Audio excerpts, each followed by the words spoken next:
1 minute.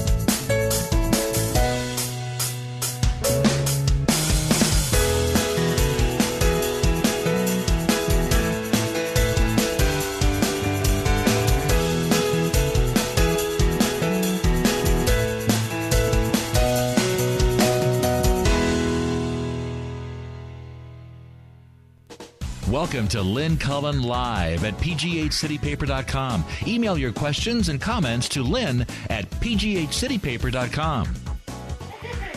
We were just talking about Sidney Crosby's. So I once knew a dog who had a bunch of missing teeth down here, and so his tongue was always hanging, absolutely hanging out the side because there was nothing to stop it from coming out the side. And Jess was just saying that in a post-game interview, Sidney Crosby looked like his tongue wasn't hanging out, was it? It was just clearly no teeth there. Right. God, I don't know. What a sport. Anyway, it's a good game, huh? Like those kinds of games. Although those kinds of games can get sort of boring because I have to admit I lost interest in the you just sort of wander away. At any rate, hi, it's Friday. Getting a little needed rain here and there today. It's the 10th of May, heading into a cool weekend for Mother's Day. And, speaking of Mother's Day, what did I see here? A survey says, this is a report from the Save the Children Foundation. They do a State of the World's Mothers report. Excuse me. Ladies, mothers, we are not in the best place in which to ply our volunteer position of motherhood. Norway is the best place to be a mother. And, I mean, they rank this on all kinds of measurements, including mothers' levels of education, infant mortality, odds that your children will get good educations and blah, blah, blah, blah. Usually just quality of life measures. And I just can't believe that more Americans aren't embarrassed by our position. We are undoubtedly the dominant nation in the world and have been since World War II. And yet, our quality of life has not kept up. And in large part, that is a direct result of our unwillingness to view the role of government as something that is supposed to ease the life of all citizenry. I mean, if you look at the nations that do make the top of the list, they are what we would generally call them. They're socialists. Yeah, they might be socialists, but they're also democracies. They are, highly literate. They are economically successful countries. This sense that no government and no taxes yield somehow a more powerful or greater or happier nation is nonsense. Name me one. Name me a country like that. Name me a country that hews to the conservative view of, next to no taxation, next to no government, and yet is economically viable and happy people and successful and great quality of life. Name that country. It doesn't exist. And we're the closest to it by virtue of being dragged to the right by the Republican Party and its supporters.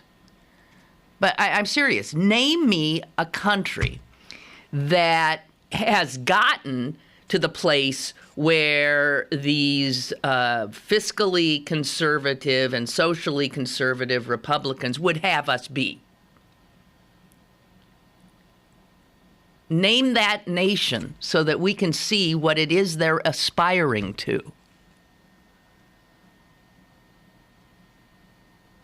Because I don't think it exists.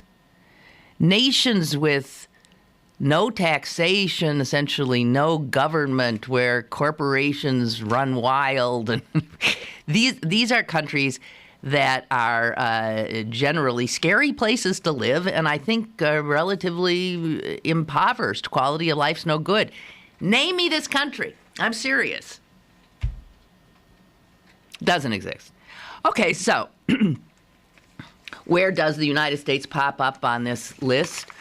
We come in, best place for mothers, come in at 25th. We're behind everybody. Everybody. When it comes to our mortality rate, guess what? Guess who we keep company with? Bosnia and Herzegovina. I don't even know where that is. You don't know where that is? Those are two places that came into our consciousness when Yugoslavia broke up. Right. So it's part. Okay, so that's what those are. The fact that the United States has ridiculously stingy maternity leave policies is also takes us down and makes it more difficult to be a mother, and especially a working mother. Makes it more difficult for traditional families to have a certain quality of life and to raise their children and to contribute to the economy at the same time. The U.S. is the only so-called developed country in the world that does not guarantee working mothers paid maternity leave. The only country. There is not another nation with this twisted fear of government.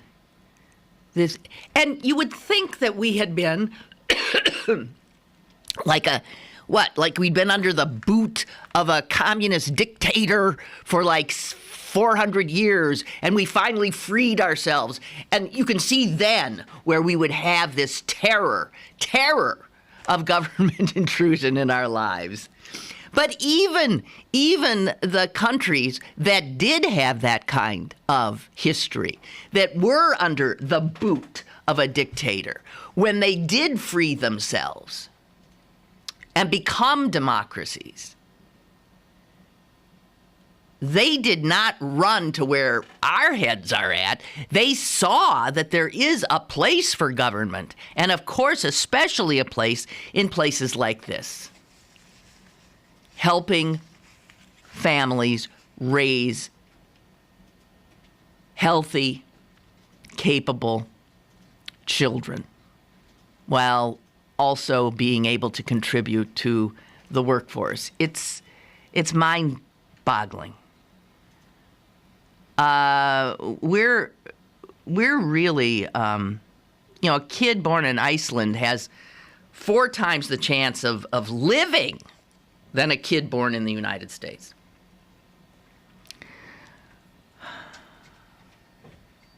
The number of women who die in childbirth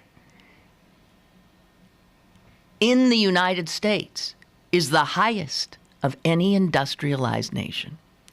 So there we keep company with a lot of these impoverished African nations, where a mother going into labor, you can toss a coin to see if she's going to come out of it alive.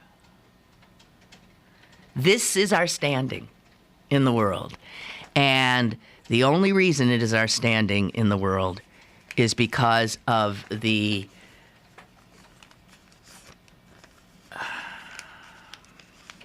Republicans. I don't know what else to say.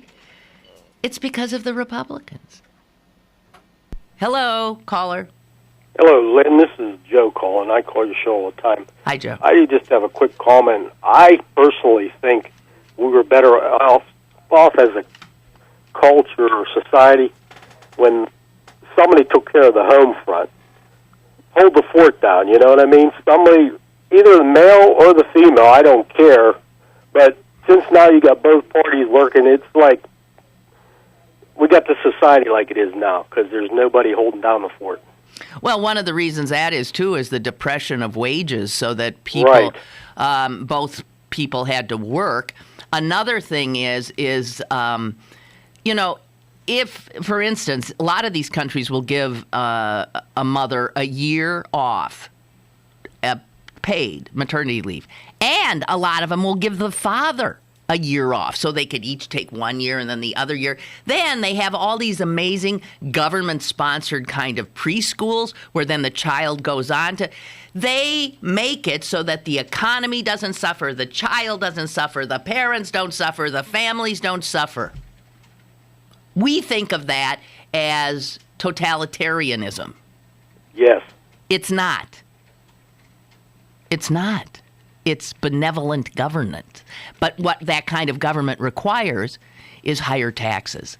And because higher taxes are what pay for these programs for everybody.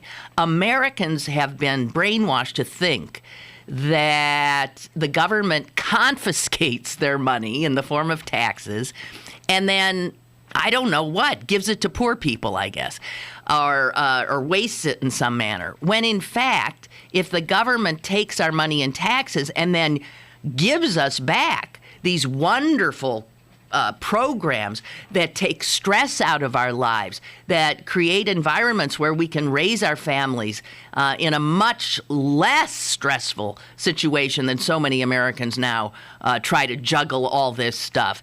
I'd be willing to put more into a pot to do that, not just for me, but for everybody's children, because we all end up benefiting. But this country has this screwy, hey, individualism thing that prevents us from working together and seeing that to benefit all is something that works. And there's a million examples of it in other nations all over the world. And if they bother to visit those nations, they would find out they're amazing places to live. They're not in any way awful places. And in many ways, frankly, they are better to live in than the United States. No, I agree with you. Another thing I want to make a comment. The Republicans, they say they're conservative, but they spend money too. The only difference between the two parties is one likes to spend it on one thing and the other likes to spend it on another, and they can't agree on that. To act like they're conservative with the money, they're crazy. They're not. They've never balanced the budget that, I think, one time in history, and it irritates me how they keep going back to that physical conservative or what the hell they call it, bunch of BS. Well, they are hypocrites of the first order. The fact is, when Republicans were last in control of the executive branch, they put us into two wars, which they never paid a penny for. Yes. Which cost a mint. George W. Bush added one of the most expensive. This is the weird thing. The Plan B prescription drug Medicare thing, also unfunded. When they want to spend money, they spend it, but they never raise any money to pay for what it is that they have created that costs a lot of money. So Bill Clinton hands George W. Bush a surplus, a budget surplus. And George W. Bush in his 8 years turns around and builds up the most humongous deficit this nation has ever seen. For any Republican to have the gall to suggest that it is the party of fiscal conservatism is laughable to the point of madness, of absolute madness. They believe, because they do not believe in taxation, they then don't have any money for a government to do anything. The funny thing is, by the end of Obama's administration, they say there's a possibility that we might have a little surplus coming in. Now, what are the Republicans going to say about that? I don't see how that can happen. I don't see either, but I read an article about it. But well, let's hope. I mean, the fact is things are improving. There's a bunch of stories in the Wall Street Journal today that talks about how our deficit is falling under Obama, that, you see the stock market rising, the deficit falling, housing sales going sky high. It turns out the bailout that was the Republicans and the conservatives went nuts about has worked and is being paid back. In some cases, our government, by bailing out some of these places, even made money in the deal. Everything we put in, we got back, and then some. And yet everything that has worked, the Republicans stood in opposition to. They are absolute failure, and anyone who pays attention can see that their policies are bankrupt. And if we follow them, we'll be bankrupt. okay, thanks for taking my call. Hey, thanks for setting me off.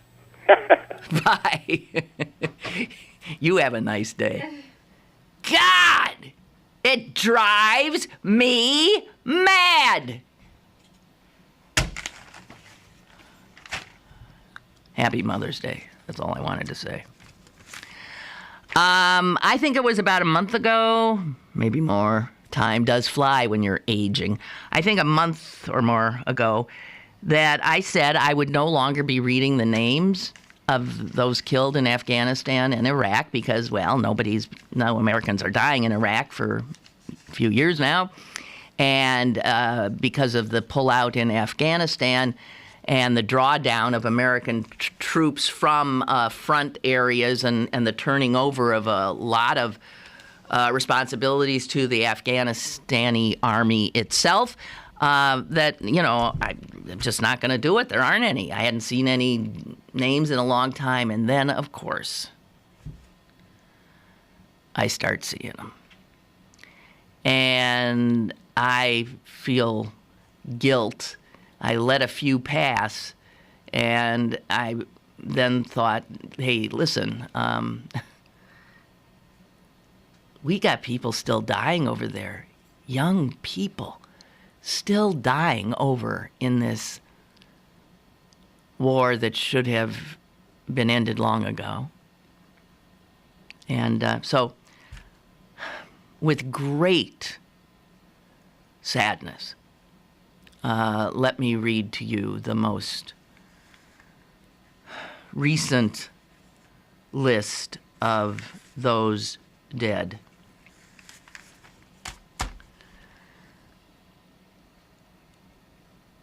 The Department of Defense has identified 2,201 American service members who have died as a part of the Afghan war. It confirmed the following deaths recently. Kevin Cardoza, 19 years old, Specialist Army, Mercedes, Texas. Brandon Landrum, 26, First Lieutenant, Army, Lawton, Oklahoma. Thomas Murach, 22, Specialist Army, Meridian, Idaho. Francis Phillips IV, 28, Staff Sergeant Army, Meridian, New York. Brandon Prescott, 24, Specialist Army, Bend, Oregon. Aaron Blanchard, 32, Captain, Army, Selah, Washington. Brandon Sear, 28, Captain, Air Force, Woodbridge, Virginia. Richard Dixon, 24, Staff Sergeant, Air Force, Rancho Cordova, California. Daniel Fannin, 30, Staff Sergeant, Air Force, Moorhead, Kentucky. Robert Hess, 26, First Lieutenant, Army, Fairfax, Virginia. Reed Nishizuka, 30, Captain, Air Force, Kailua, Hawaii. Eric Christian, 39, Staff Sergeant, Marines, Warwick, New York. Herman Mackey III, 30, Tech Sergeant, Air Force, Bakersfield, California. Charles McClure, 21, Private, Army, Stratford, Oklahoma. Victoria Pinkney, 27, Captain, Air Force, Palmdale, California. Trinidad Santiago Jr., 25, Specialist, Army, San Diego. Michael Simpson, 30, Staff Sergeant, Army, San Antonio. David Sanka, 23, Corporal, Marines, Parker, Colorado. Mark Voss, 22, Captain, Air Force, Colorado Springs.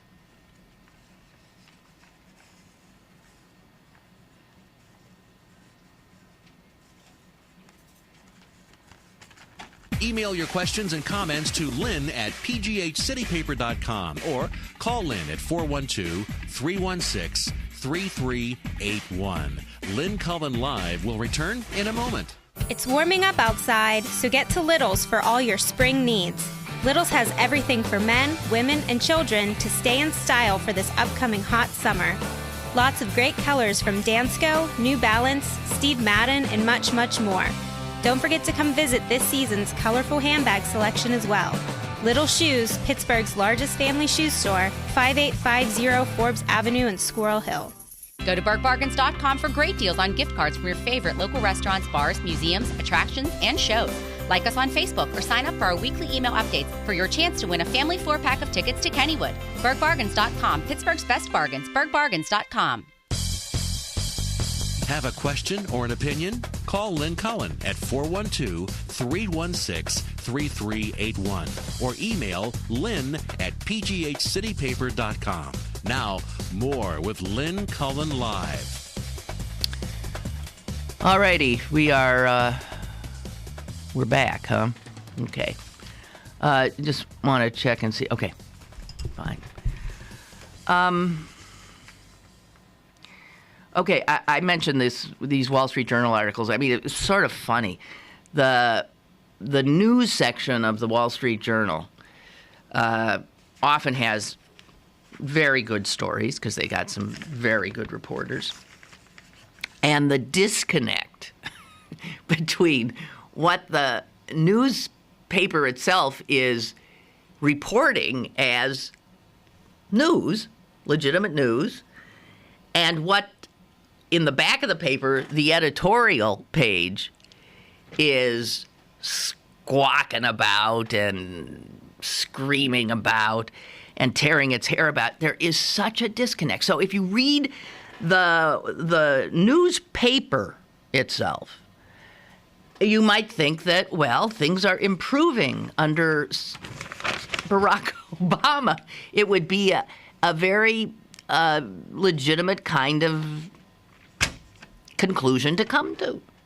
And then you go back to the editorial page and, you would think that the United States is doomed because of Obama and the Democrats. So let's go back to the front page where all of the things that Barack Obama did to save this country from heading into a depression was savagely attacked, right, by the Wall Street Journal and by the Republicans. But it comes a point where the reporters can't deny that the numbers are showing that those programs have been largely successful. Here's just a few items from today's Wall Street Journal. Rising government revenue from tax collections and bailout paybacks are shrinking the federal deficit faster than expected, delaying the point when the government will reach the so-called debt ceiling. Now, the bad thing about this is this then takes pressure off of these do-nothing, numbskull idiots in Congress to deal with these financial issues, which they keep kicking down the road, as you know, the can that keeps getting kicked down the road. Mortgage finance giant Fannie Mae, ladies and gentlemen, which received, if you'll recall, a huge influx of our money during the financial crisis, which was called communism, I believe, by many Republicans, has announced it will pay the government $60 billion in dividends at the end of June, and that plus $7 billion and possibly more from fellow mortgage finance firm Freddie Mac. That goes straight in to the federal coffers, and that's the payback. We gave them this to keep them up. They have now gotten their legs under them. They now are giving this back to us, actually in the form of dividends. At the same time, steady, if slower than we want it to be, economic growth and changes in tax laws that raised rates against Republican howling in January have pushed other government revenue up. The Congressional Budget Office now calculates that the federal deficit through the first 7 months of the fiscal year that began in October is, get this, the CBO says now that our deficit is $231 billion less than it was at this time last year. Well, maybe that's what the caller was suggesting. You're seeing these, believe me, there's a lot more to go. But that is an encouraging number, which even the Wall Street Journal had to put on the front page, top story. There's been a 16% increase in tax revenue. Republicans, of course, if they had their druthers, would continue to depress tax revenue and consequently send our surplus way back up. They are out of their minds. Here's some more from the Wall Street Journal from today. Home prices in metropolitan areas saw their biggest year-over-year gains in more than 7 years in the first quarter, which just ended. Evidence that the housing recovery is robust and spreading across the nation. Oh, I'll tell you that, Obama. Boy, he's destroying this nation. We needn't even mention the 15,000 mark with the 1,500 mark. 15,000 mark with the Dow. Is it 15,000 or 15? I can't even remember. It's a 15.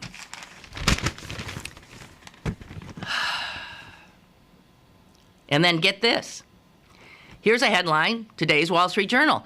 Cost of bailouts continues to decline. Okay, so all that money we gave to corporations and to entities like Freddie Mac and Freddie Mae and all those, why are they named that? It's so stupid. It says right here, again, the taxpayers' tab for the government's bailout of companies during the financial crisis continues to shrink. Remember the Troubled Asset Relief Program, TARP?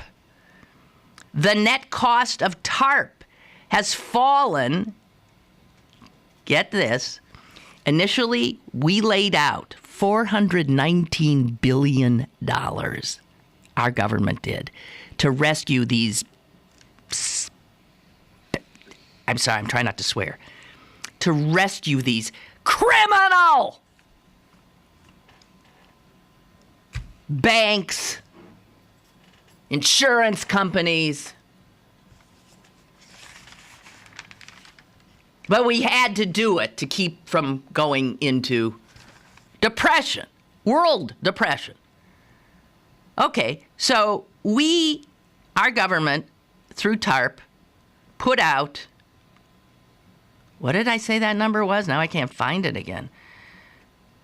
$419 billion. Oy, oy, oy. Guess what that has been whittled down to? From $419 billion, there's only $23 billion left unrecovered. And it's still coming in.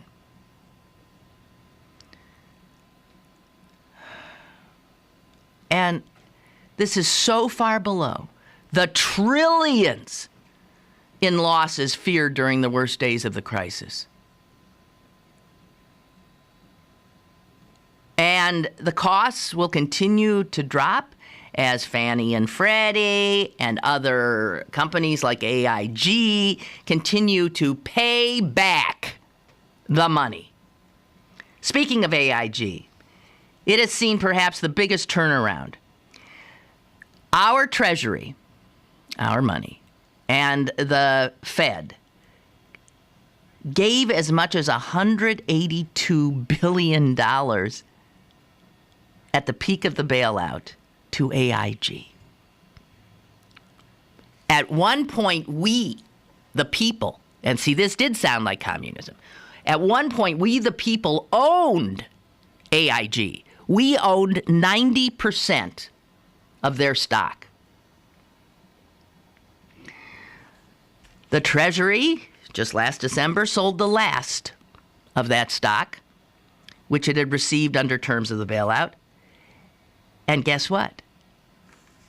Sold it at a profit. So we not only got the $182 billion back, we made $22.7 billion on it. Remember Romney saying things about like the auto companies let them go bankrupt? Okay.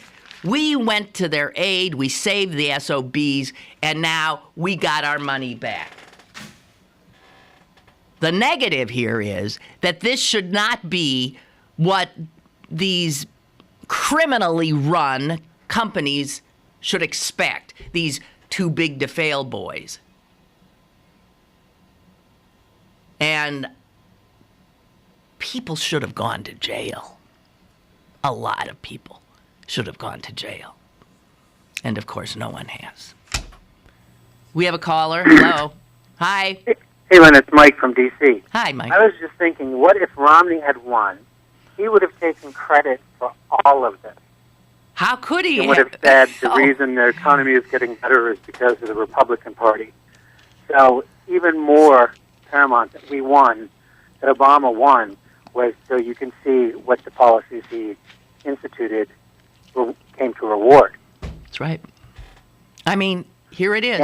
And it's so funny to read all this, Mike, and then you turn to the editorial page, and the Wall Street Journal is still acting, as all conservatives and Republicans do, like what those liberals and Democrats didn't work. Yeah, and I hate to say anything positive about Bush, but probably the only good thing that man did when he was in the White House is right was at the start end. the first bailout. That's right. He did. He did. I mean, much to the So horror that's probably of many. his only legacy he's going to be proud of, by the way. Well, it's one. I think he did a lot, actually, for AIDS that we never gave him credit for in Africa. Other than that, I'm not sure. Mike, thanks. Appreciate the call. Here's some emails. Catch up on. Conservatives are always telling us lefties to move to Cuba or Venezuela. I'm just reading. They're so fucking funny. I don't understand why they don't all move to Somalia, because that would be the perfect place for them. There's virtually no government there at all. No taxes, no regulations, no gays, no abortions or birth control services. What few minorities there are have no rights at all. Women certainly know their place, and there's a heavy layer of religion over everything. You can do anything you want in Somalia. You came up with my country, David. That's it. That fits the picture. Somalia. You can own a store with no safety or health regulations and pay your employees in goat shit so they can heat their homes at night. You can be a drug dealer. You can be a warlord. You can be a pirate. And best of all, if you're a conservative, you can pile all your friends into your pickup truck and drive down Main Street in the middle of the afternoon, firing your machine guns in the air all you want. I mean, in Mogadishu, who would even know? And if someone comes up and gets in your face, you can even shoot them with impunity, as long as they were giving you trouble. Of course, here in the United States, you can do that too. Pretty much in a lot of places, as long as you feel threatened. And God knows no one feels threatened more than Republicans. Ah! Scared, scared, scared. Somalia, there it is. That is the nation that has hewed most closely to the very idea of what conservative government would look like. So, Somalia, conservative heaven. David, I cannot thank you enough for that. Brilliant. That's it. That's it. That's it. Wow. Oh. Joe says, I just want to, wish you a happy Mother's Day. Thank you so very much. Thank you. To all your mothers out there, I say the same. And, let's see, Lynn, it would be great if everyone running for political office at any level would be required to answer this question. America is the greatest place, of course, but if you had to have been born in and live in some other country, which country would you choose and why? I think it would reveal a lot about what they value and the direction they would want to take us. What would they say? What would a Republican say? They say that all of Europe is a joke because it's socialist. Is there a country in South America they think is good? They don't think any country is good. Only America's good as long as it's in their hands. I think they'd be hard-pressed. They probably wouldn't answer the question because it'd be unthinkable to be anything but an American. But it's a good question. And a lot of them have never traveled out of the country, so they don't know anything about other countries. I'm always telling people, travel out. Go to any European country and see so many better things than we have here. Seriously. Now, we have some better things than they do, but you see, I mean, when it comes to commercialism, we're hard to beat. But when it comes to things that work to the benefit of the whole, they've got us beat. I talk about things like mass transit and education and infrastructure, things like that. And their countries are beautiful. Beautiful. Believe me, we ain't the only pretty place. And NP says, wow, think of this, all that good news you just told us about the economy, and all of that Obama has done, in spite of all the obstruction perpetrated by the Republicans. What could we have done if they had been willing to do their job and actually be partners in government? Albeit in the minority in one house, be partners. NP writes, just imagine how much better things would be if the current administration had gotten any cooperation at all. Yeah, just imagine.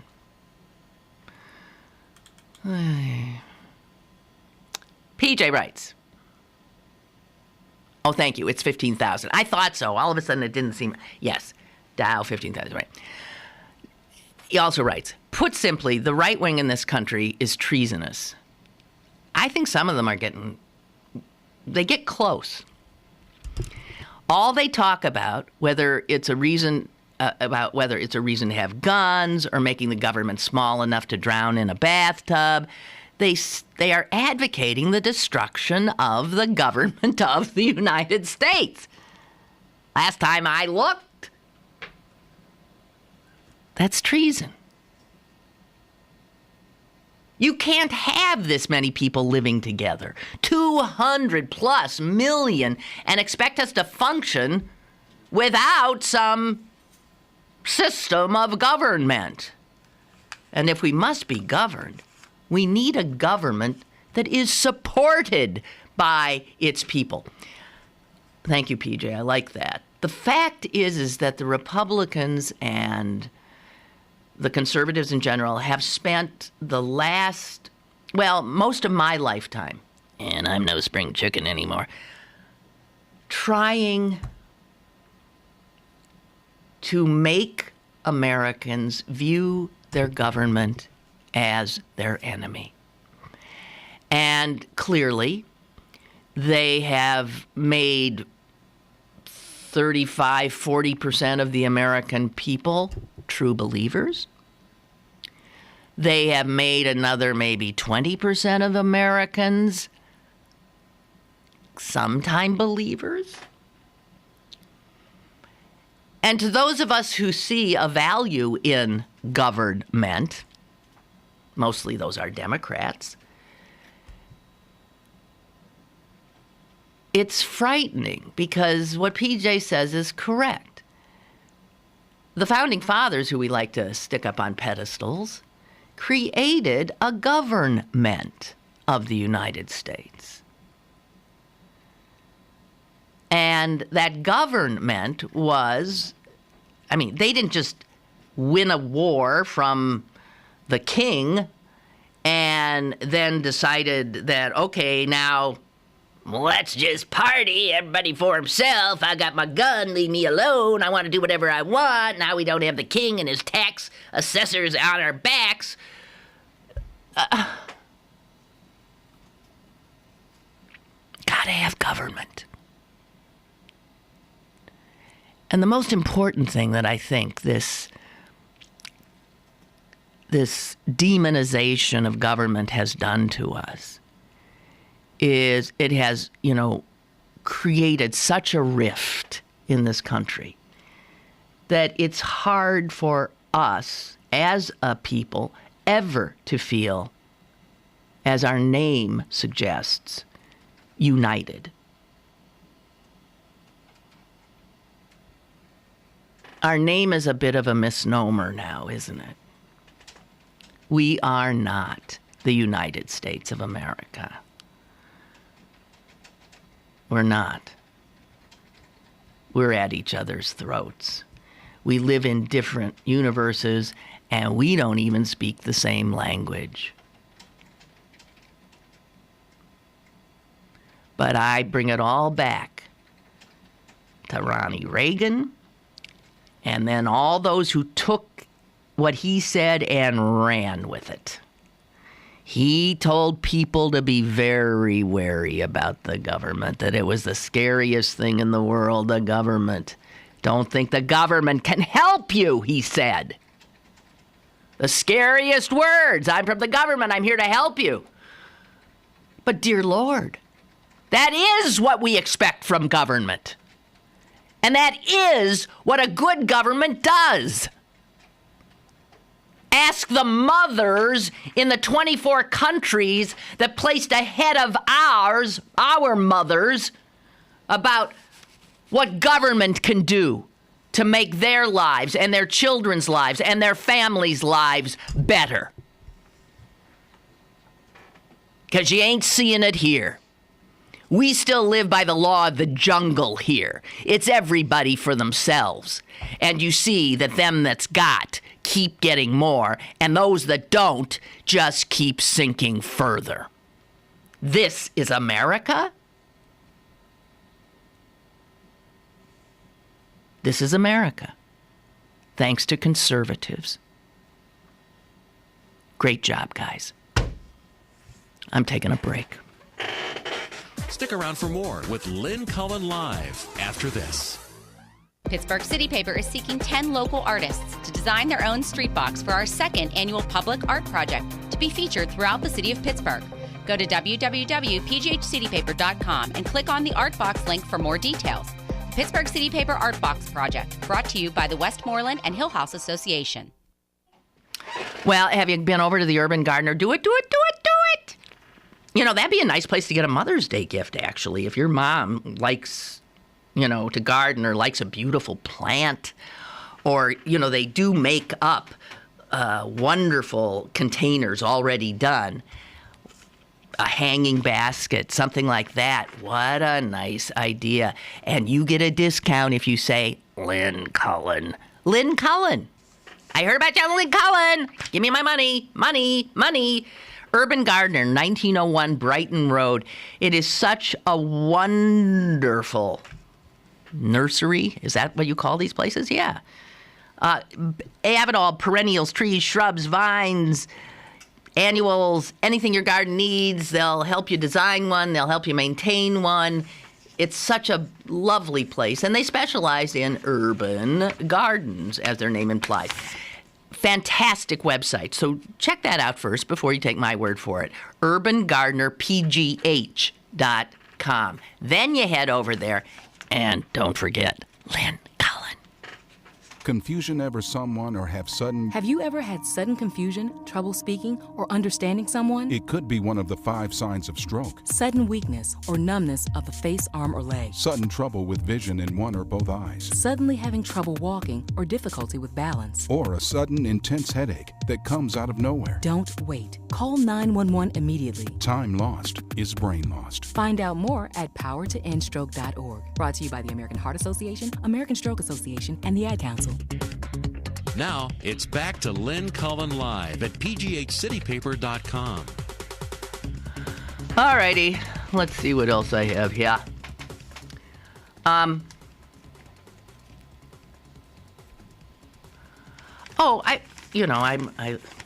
favorite parts of the paper are letters to the editor and obituaries. But I read all the rest, too. I found this an extremely provocative letter, and it was written by, it's in the New York Times, and it was written by the head of the Women's Studies program at Slippery Rock University, Cindy Lacombe. And here is her, as I said, I think very provocative letter to the editor of the New York Times.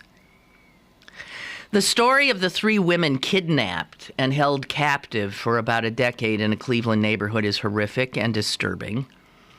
There are many stories embedded in this horror, but one that will likely receive little attention is embedded in the quote from a psychologist that the perpetrators of such crimes are men, quote, who have had long-standing fantasies of capturing, controlling, abusing, and dominating women. But think about it. We live in a world where the 50 Shades trilogy, which has sold more than 70 million copies, presents exactly that. Male domination over women, control, abuse, domination as erotic. Where the porn industry generates more annual profit than the National Football League. Wow. Where 30% of web traffic is porn. This is the world we live in. I am surprised at the lack of national dialogue about the pornification of our culture. But sadly, in a world that endlessly replicates and sexualizes male domination of women, I am not surprised that this fantasy narrative has been literalized. Though there are doubtless myriad factors that contributed to this nightmare, I hope that one positive outcome is a broader critical analysis of how pornography normalizes the degradation and the domination of women in pervasive and damaging ways. I think she is absolutely dead on. And that pornification is everywhere. It's now the go-to for marketers, for advertising.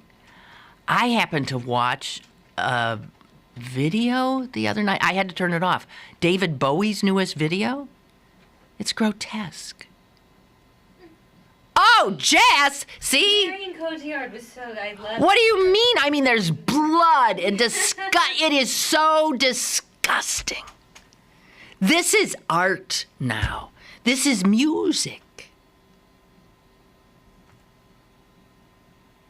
And women buy into it. Women live in this culture. So we women are affected. Our very idea of ourselves and our sexuality.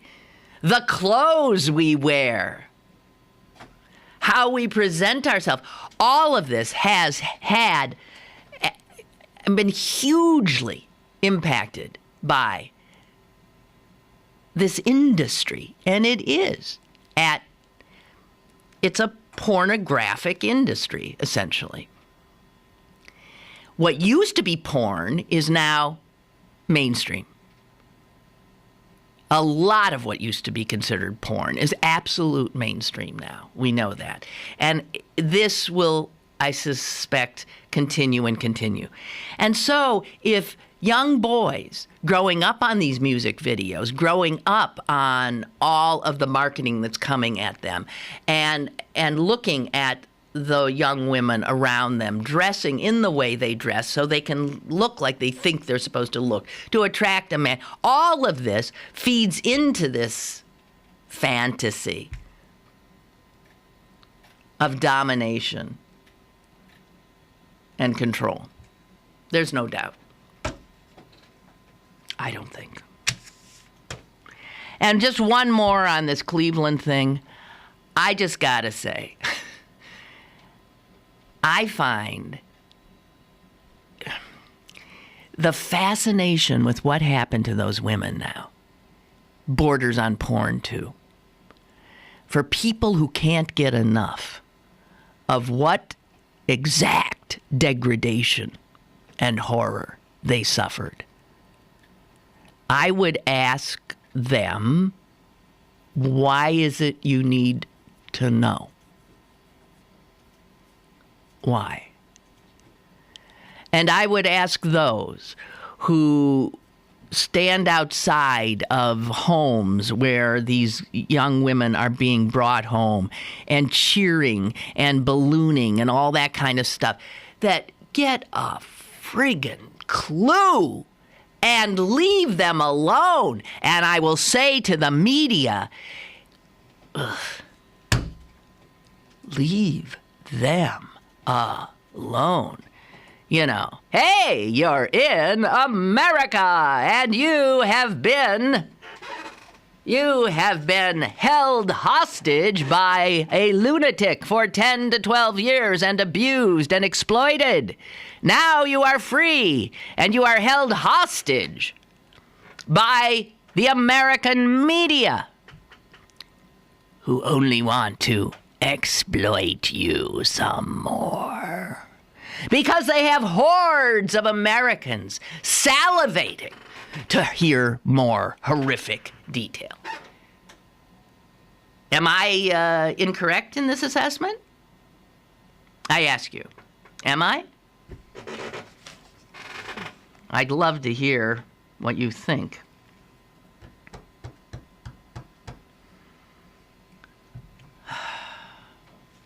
Hey, all of this reminded me of a book I read that I just thought was brilliant. And I saw it mentioned again. I couldn't remember the name of it because I can't remember anybody's name or books' names or movies' names or anything. Check out this book. It is so eerily like this reality. The author is Emma Donahue, and the book was published in 2010. The book is simply called Room, R-O-O-M, and it is about a woman kept exactly like this, whose abuser has fathered a child by her. And it's about this woman trying to raise a child in this windowless hell. And it is about their escape. It's a fascinating book. And I do recommend it. You're looking for a good book, a novel that now doesn't even seem like fiction, go for it.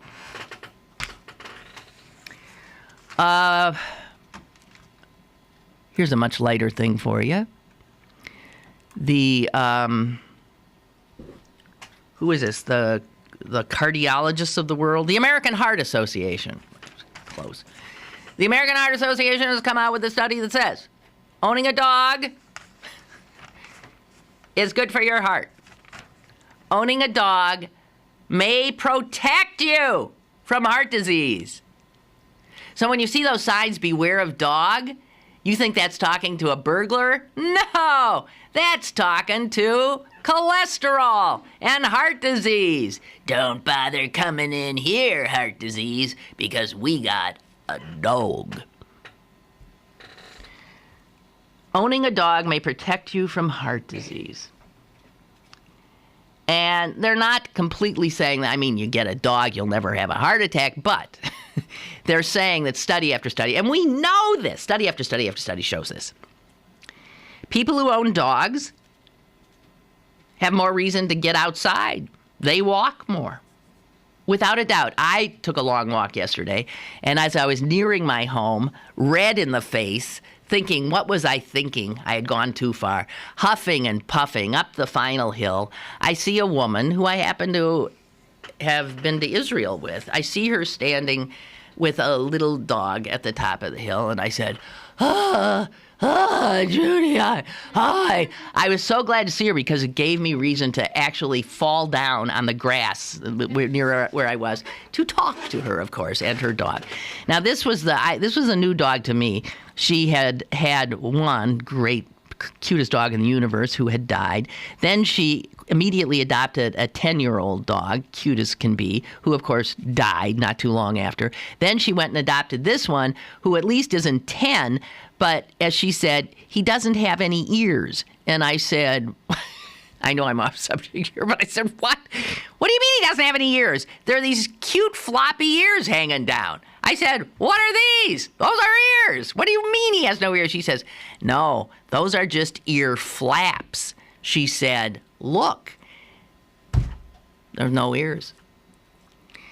So, never saw that before. Wow.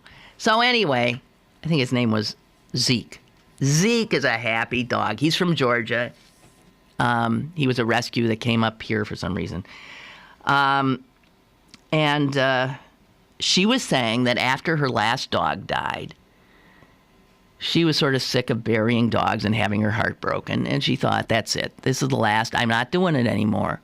Can't, don't. And she said by the second morning, I was just lying in bed and I had no reason to get up. This is why a dog is good for a lot of people. It gets you up. You got to get up. You got to take care of them. So if you're prone to depression, prone to sort of, any animal might do that for you. A cat can do that for you as well. But dogs, simply because they need more exercise and need to walk, get you outside, get your legs moving, your heart maybe pumping a little bit.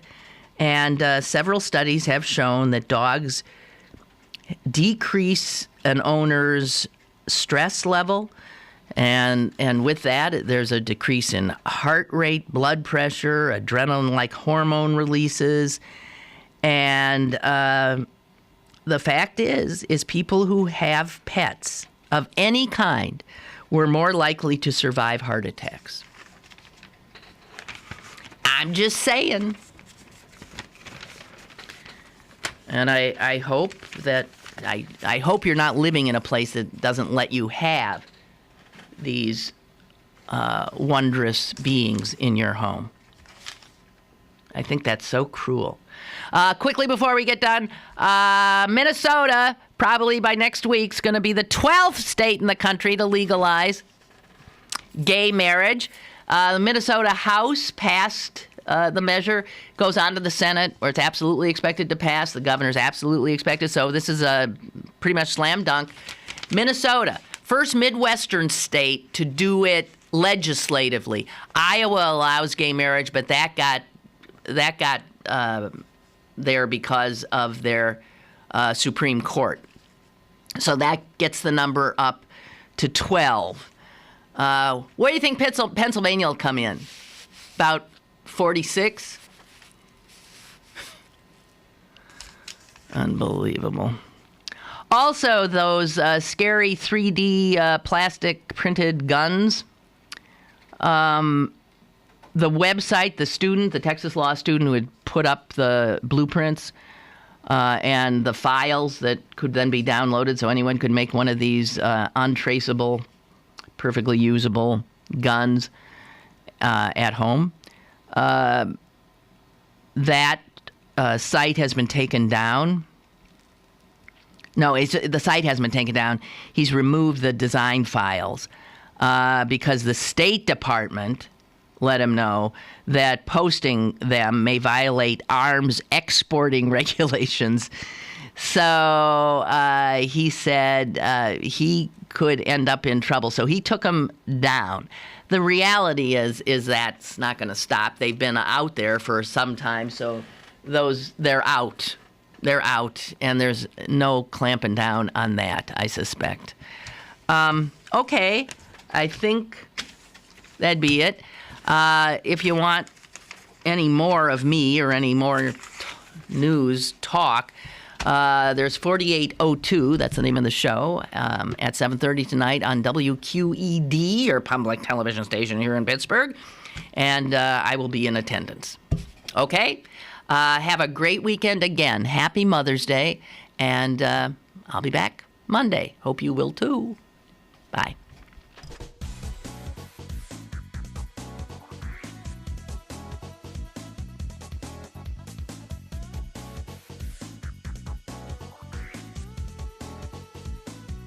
Lynn Cullen Live, Monday through Friday from 10 a.m. to 11 a.m. and archived at pghcitypaper.com.